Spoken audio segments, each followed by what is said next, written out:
Hi guys, so in my previous video I told you about um I did it my way, and in that video I mentioned that Jambi Koikai had died at the age of 38, and in the funeral service the dad was present.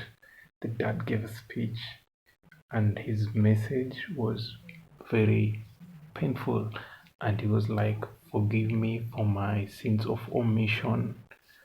And he went on to say that he saw Njambi when she was 4, later on in primary, then again at the university. He used to pay the fees. He was an ambassador, so he wasn't so much into the country. So that was on Thursday. Friday, that's when they were supposed to do the burial.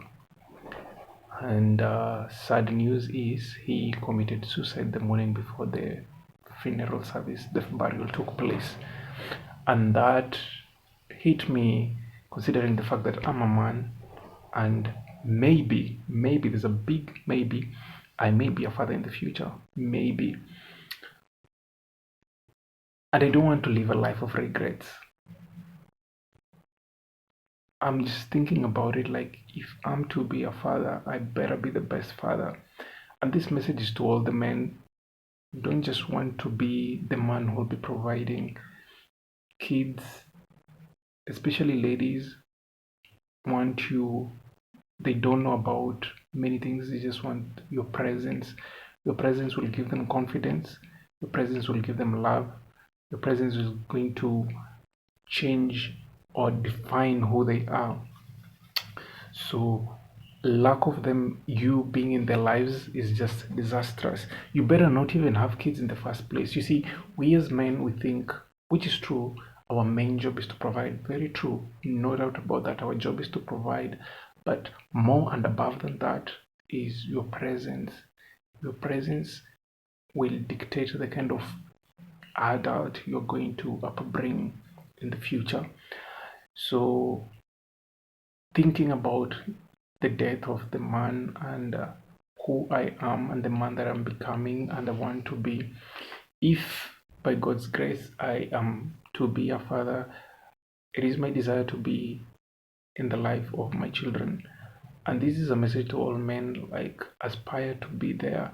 Whatever kind of career you choose, make it a priority, that your kids are a priority, your career.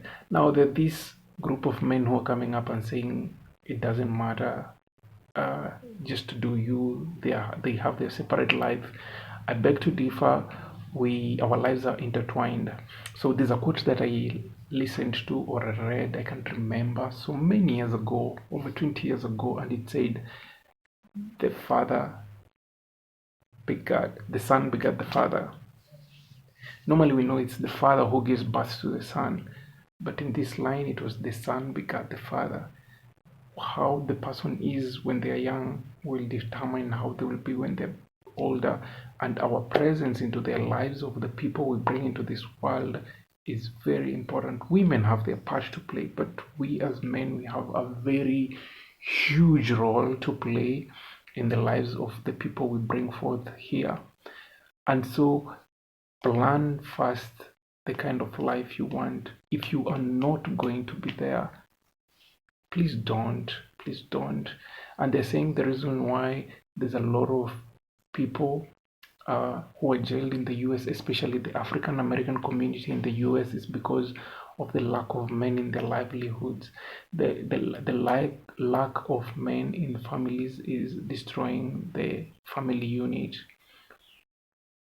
Most of the problems women are having is because of the absence of men. So if you're a man, please aspire and make it a priority to be in the lives of your children, all the way from primary, when they're going to be baptized, when they're going to high school, when they're going for swimming or reading contest, or they're going for camping, when they're going to church. Be there, be present. Men, let's be present. The lack of men is the cause of all the problems you're having. So by God's grace, I want to be the best father.